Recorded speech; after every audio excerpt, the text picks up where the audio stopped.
बिस्मिल्लाहिर्रहमानिर्रहीम। अस्सलाम वालेकुम। आज सुप्रीम कोर्ट में कुछ केसेस लगे हुए थे इमरान खान के मतलब, और जिसके ऊपर सोहेल खान अफरीदी साहब, अचकज़ई, इमरान खान साहब की बहनें तमाम पहुंचे हुए थे। वो केस तो नहीं चला क्योंकि सलमान सफदर साहब ने अपनी तरफ से एक होशियारी खेली कि जी मैं दूसरी कोर्ट में मौजूद था तो मुझे इस नोटिफिकेशन का पता नहीं लगा, तो मैं ये केस में पैरवी नहीं कर सकता।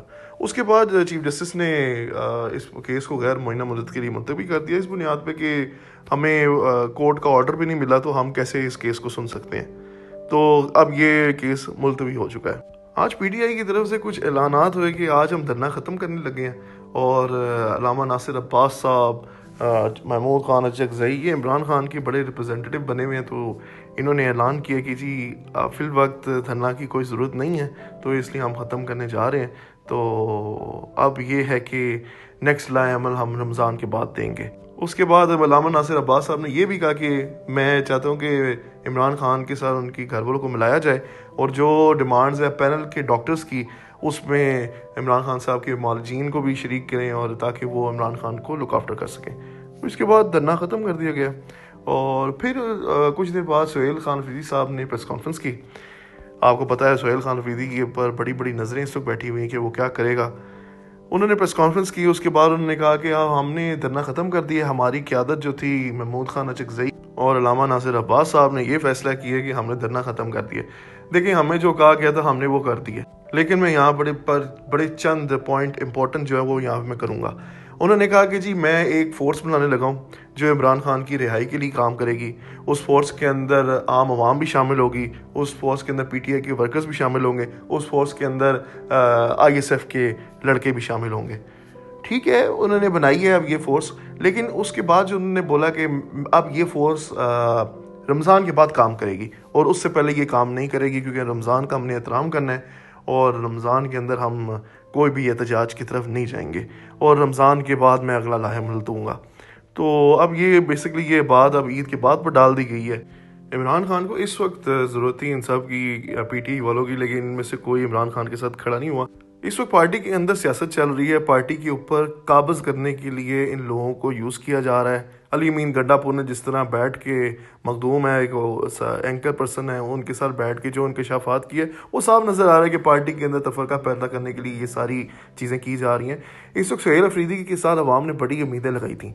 अवाम सोच रही थी कि ये कुछ ना कुछ करेंगे, लेकिन सोहेल अफरीदी ने अपनी, याद है एक स्वाबी जलसे में कहा था कि मेरे हाथ बंधे हुए हैं, वो उसमें उन्होंने एक बात वजाहत कर दी थी कि मैं कुछ नहीं कर सकता। और आज हैरानकुन बात यह है कि जब केपीके में इन्होंने धरने का ऐलान किया कि हम इस्लामाबाद में धरना देंगे, कंटेनर तैयार किया, कंटेनर भी उधर ही खड़ा रहा, कोई भी कंटेनर के ऊपर नहीं चढ़ा। उसके बाद बड़ा अच्छे तरीके से सारी जो मैनेज करने वाले हैंडलर्स हैं उन्होंने बड़े अच्छे तरीके से उनको मैनेज कर लिया। अब देखना ये है कि ये किस तरह आने वाले वक्तों में इमरान खान के लिए खड़े होते हैं, क्योंकि आज तो इन्होंने अपनी बेबसी का पूरा इजहार कर दिया है, और जो एक सीन क्रिएट था, जो एक प्रेशर क्रिएट हुआ था इमरान खान के लिए, वो ख़त्म हो चुका है। दूसरी तरफ हलीमा खान साहिबा की आज प्रेस कॉन्फ्रेंस हुई है। हलीमा खान साहिबा ने कहा है कि हम तो अपने भाई की लड़ेंगे, हमें पीटीआई की इंटरनल मामलों से कोई लेना देना नहीं, कोई झगड़ों से कोई लेना देनी, हमने अपने भाई का साथ देना है। हमारे भाई ने हमें पैगाम पहुंचाया कि मेरे लिए आवाज़ उठाओ, हम वो आवाज़ उठाएंगे। और असल में आपको पाकिस्तानियों, असल में आपको एक बात बताऊँ कि असल जहदोजहद अब शुरू हुई है। असल जदोजहद इस वक्त शुरू हुई है जब हलीमा खान साहबा ने ये बोला कि हमने आवाज़ उठानी है, और हमें पता है पाकिस्तानी अवाम इस वक्त इतने परेशान है, और वो भी इमरान खान के लिए फ़िक्रमंद है, तो वो भी हमारे साथ खड़े होंगे। जो पीटीआई की सीनियर लीडरशिप है वो तो ख़त्म हो चुकी है ना, उनको तो कोई हकीकत में पाकिस्तान की अवाम तो उनको मानती भी नहीं है। तो इस वक्त इमरान खान के लिए उनकी बहनें ही आगे लगी हुई हैं फ्रंट लाइन में। कल भी वो गई हैं डयाला जेल के करीब, उनको नहीं जाने दिया, चक्री के मुकाम पे उनको रोक लिया, वहाँ पे उनको अरेस्ट करने की धमकी दी गई। सो बातें वो बकौल हलीमा खान साहिबा के उनको वहाँ पे पकड़ने धकड़ने की भी धमकियाँ मिली, वहाँ पे उनको बंद कर दिया। फिर शाम को उन्होंने आके प्रेस कॉन्फ्रेंस की। तो ये सारी सिचुएशंस हुकूमत जानबूझ के करती है ताकि जो प्रेशर है उसको डिफ्यूज़ किया जाए, और हुकूमत को टाइम गेन मिले कि वो आगे बढ़ सकें। तो ये देखने को मिला है। दूसरी खबर की तरफ हम आते हैं। इस वक्त सीएम पंजाब साहिबा की तरफ से एक खबर आई है कि उन्होंने एक जहाज़ ख़रीदा है अपने लिए। कहा जा रहा है कि ये जहाज़ उनको वीवीआईपी प्रोटोकॉल देगा, और ये सिर्फ उनकी ट्रांसपोर्टेशन के पर्पसेस के लिए है। अब इस वक्त पंजाब की अगर बात करें तो पंजाब के अंदर बेरोज़गारी आप लोगों के सामने है। पंजाब में इस वक्त कोई भी बंदा 2 वक्त की रोटी नहीं खा रहा जो आम आवाम में से है। और पंजाब में इस वक्त ऐसे हालात चल रहे हैं कि किसी को पता भी नहीं है, इतनी अनसर्टेनिटी है कि किसी को पता भी नहीं कि अगला सेकंड हमारे पास क्या है। कोई भी अल्लाह ना करे कोई परेशानी आ जाए तो हम क्या करेंगे, क्योंकि बेरोज़गारी इतनी है, महंगाई इतनी है, बिजली के बिल इतने ज़्यादा हैं। तो अब इस जहाज़ की तरफ अगर आते हैं तो ये जहाज़ की मालियत जो है वो 1000 करोड़ से ऊपर है बताई जा रही है। आज उस्मा बुखारी साहिबा से शाम को सवालात किए सहाफ़ियों ने, क्योंकि वो प्रेस कॉन्फ्रेंस करी थी, उनसे पूछा कि आपको इस जहाज़ के बारे में पता है? तो उन्होंने कहा कौन से जहाज़ की आप बात कर रहे हैं? तो सहाफ़ी ने जवाब दिया कि मैं गल्फ स्ट्रीम की बात कर रहा हूँ। हाँ, तो कहती हाँ जी मुझे इस बात जहाज़ का पता है कि तो क्या ये पंजाब हुकूमत ने ख़रीदा है? और सुनने में ये आ रहा है कि ये मरीम नवाज़ साहिबा के लिए ख़रीदा गया है, उनकी ट्रांसपोर्टेशन के लिए। तो कहने लगे कि नहीं जी मैं इस बात पर कमेंट तो नहीं कर सकूँगी, लेकिन हमारा एक प्रोजेक्ट चल रहा है एयर पंजाब के नाम से, तो उसमें हम कुछ जहाज़ों को ख़रीद रहे हैं, कुछ हम पैसों पे ख़रीदें, कुछ हम लीज़ में ख़रीद रहे हैं, लेकिन हमारा ये एक प्रोजेक्ट है, उस बेस पे आपको ये खबर मिली है तो ये है। कल मुफ्ती इस्माइल साहब ने एक ट्वीट की थी जिसमें उन्होंने ये बोला था कि इस वक्त पाकिस्तान में इतनी इंस्टेबिलिटी है कि बिल्स आपके सामने हैं, फाइनेंशियल लोग क्राइसिस में डूबे हुए हैं, पैसे हैं नहीं, किस तरह, और आगे आने वाला रमज़ान वो पता नहीं कैसे लोग गुजारा करेंगे।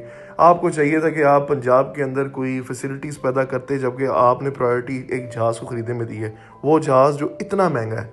तो इस ट्वीट का भी आज उस्मा बुखारी साहब ने रिस्पॉन्ड किया कि उन्होंने कहा कि हमारा इस वक्त हम टैक्सों की बात अगर करने शुरू कर देंगे, मुफ्ती इस्माइल साहब कितने टैक्स देते हैं, तो इसके साथ उन्होंने उस सारी बात को घुमा दिया। राना सनाउल्लाह साहब ने आज एक सहाफ़ी को इंटरव्यू दिया, तो उस इंटरव्यू के दौरान उन्होंने कुछ इंकशाफात किए।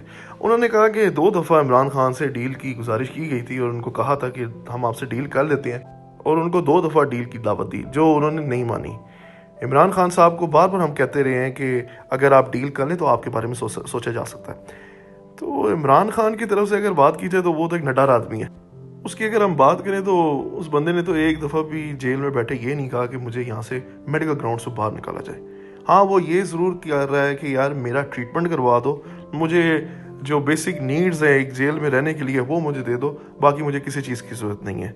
असल में जो इमरान खान की आंख का मसला हुआ है वो बड़ा सीवियर हो चुका है, और इमरान खान की जो आंख है हुकूमती राय के अंदर वो कहते हैं कि वो रिकवर कर गई, अब तो उनको सुइयाँ भी घड़ी की नज़र आनी शुरू हो गई है।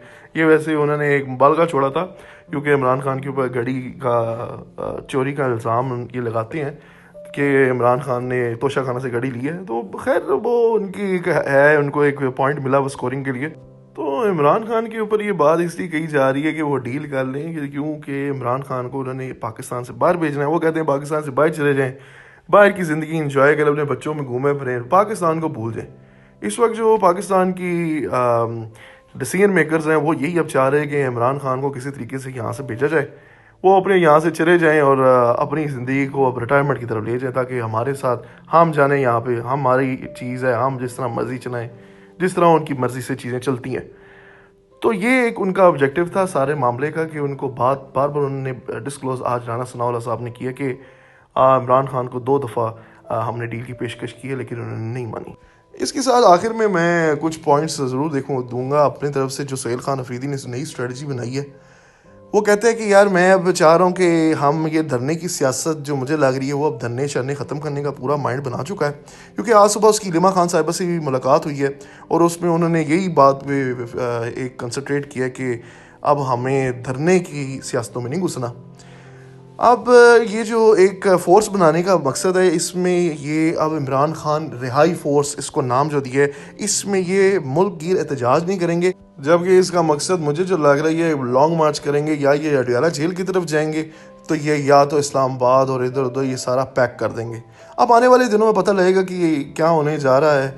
अगर आपको ये वीडियो पसंद आई तो इस वीडियो को लाइक करें, द पॉलिटिकल खबरनामा को सब्सक्राइब कीजिएगा, और मैं आपको मिलूँगा नेक्स्ट वीडियो में। अल्लाह हाफ़िज़।